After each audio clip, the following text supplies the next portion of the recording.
नाक और मुंह से फिर से खून आने लगता है। डॉक्टर बीक जो दूसरे कमरे में बैठकर उससे बातें कर रही थी हंसने लगती है और अपने डॉक्टर को उसे इंजेक्शन लगाने का कहती है। तब वो ऐसे ही करता है और उसे इंजेक्शन लगा देता है। यह डॉक्टर बीक उसे बताती है कि असल में तुम इंसान के रूप में विच हो, चुड़ैल हो, और अब तुम्हें सब याद आ जाएगा। तुम्हें अपने गुजरे हुए वक्त और अपनी शक्तियों के बारे में भी पता चल जाएगा, इन्हें सुपर नेचुरल पावर्स के बारे में। लेकिन हाँ, हम ये इंजेक्शन तुम्हें हर रोज नहीं देंगे, तो इसीलिए तुम्हारी नाक और मुंह से खून निकलता रहेगा, इसमें घबराओ मत। अब डॉक्टर बीक का मकसद ये था कि वो इंजेक्शन लगाकर उसको अपने लिए इस्तेमाल करे। लेकिन अब कहानी यहाँ पर एक बड़ा ही अलग मोड़ लेती है। जायन अचानक ही मुस्कुराने लगती है और कहती है कि तुम्हें क्या लगता है तुम मुझे यहाँ लाई हो? तो तुम गलत हो, क्योंकि मैं यहाँ खुद आना चाहती थी ताकि तुम मुझे ये इंजेक्शन लगा दो, क्योंकि इससे मेरी जिंदगी के कुछ और साल बढ़ गई। हालांकि बीमारी की वजह से मेरी कुछ दिन के बाद मौत हो जानी थी, लेकिन शुक्रिया, तुमने मेरा ये काम आसान कर दिया। जिसके बाद वो बड़े ही खतरनाक अंदाज से उठती है और अपनी ताकतों से वहाँ पर मौजूद सारे ही डॉक्टर्स को मार डालती है। जिसके बाद वो बाहर आकर इस पूरे लैब के सारे ही लोगों को मारने लगती है। अब यहाँ मैं आपको बता दूं कि जायन के अंदर ये ताकतें कैसी है, क्योंकि असल में वो सचमुच विच है, चुड़ैल है। जब भी तो वो इतनी छोटी सी उम्र में इनकी कैद से भाग गई थी, क्योंकि बचपन से उसके पास सुपरनेचुरल पावर्स थी और वो उस वक्त डॉक्टर बी के वो सारे लोगों को मारकर वहाँ से भाग गई थी। पूरी फिल्म में बस वो ड्रामा ही कर रही थी।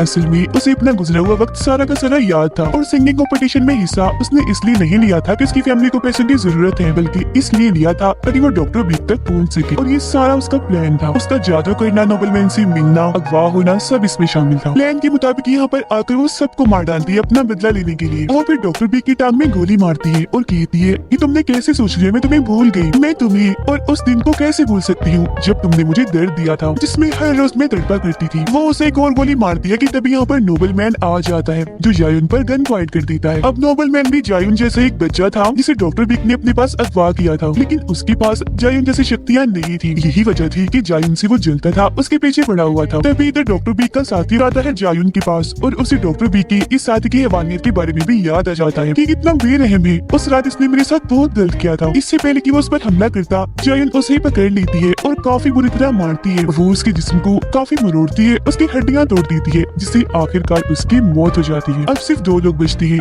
जायुन और नोबलमैन, जहाँ इनकी भी काफी जबरदस्त किस्म की लड़ाई होती है। दोनों एक दूसरे पर भारी पड़ रहे थे, लेकिन बाद में आखिरकार जायुन उसे मार डालती है। मरते मरते वो नोबलमैन से हेडक्वार्टर मेन ऑफिस के बारे में पूछती है, जहाँ जाकर वो अपनी बीमारी का इलाज ढूंढ सकती है। जब वो उसे बता देता है तो जायुन उसे मार डालती है। फिर वो जाती है हॉस्पिटल अपने माँ बाप के पास, क्योंकि उसकी मदर की तबीयत काफी खराब थी। अब यहाँ जायुन के डैड उसे एक और सच्चाई बताते हैं कि उस दिन जब तुम मुझे जख्मी मिली थी तो मैं जान गया था कि तुम एक विच हो, क्योंकि तुम्हारे वहाँ आते ही फार्म की बहुत सारे जानवर मर गए थे। हालांकि मैं तुम्हें दूर भेजना चाहता था, पर तुम्हारी मॉम के कहने पर हमने तुम्हें रखा और अपने बच्चों की तरह पाला। ये कहकर वो दुखी हो जाती है। जायुन भी जज्बाती हो गई थी। फिर वो कहती है कि डैड फिलहाल तो मैं यहाँ से जा रही हूँ, लेकिन हाँ मैं आपसे वादा करती हूँ कि वापस आकर जरूर मिलूंगी। इसके बाद वो हेडक्वार्टर मेन ऑफिस पहुँच गई थी। जो इस जगह को चला रही थी वो डॉक्टर बी की हमशक्ल जुड़वा बहन थी। जायुन की तबाहियों से वो डरी हुई थी, तो इसीलिए वो उसे वैक्सीन दे ही देती है, जिससे जायुन की बीमारी ठीक हो जाएगी और वो मरने से भी बच जाएगी। अब यही एक और लड़की आती है, वो जायुन पर हमला करने लगती है, जिस पर वो उसे कहती है कि अगर तुमने मुझे हाथ भी लगाया तो मैं तुम्हारा सर उड़ा दूंगी।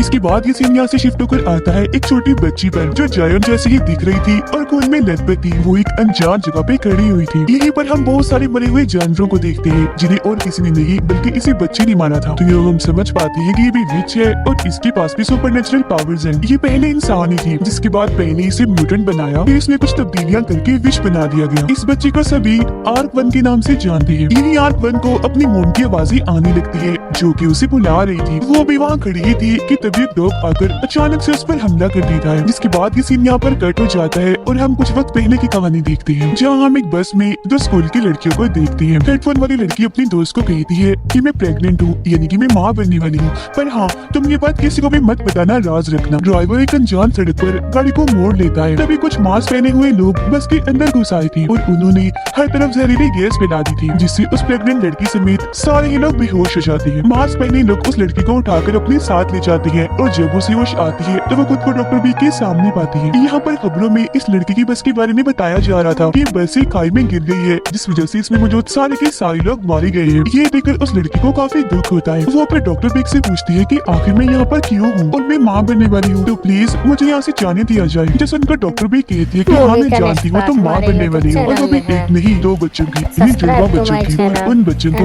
हम अपने एक्सपेरिमेंट के लिए तजुर्बे मूवी के लिए इस्तेमाल करेंगे ताकि उन जैसे और क्लोन्स डुप्लीकेट हम बना सके। जिस बात की उस लड़की को जरा भी समझ नहीं आती, जिसके बाद ये कहानी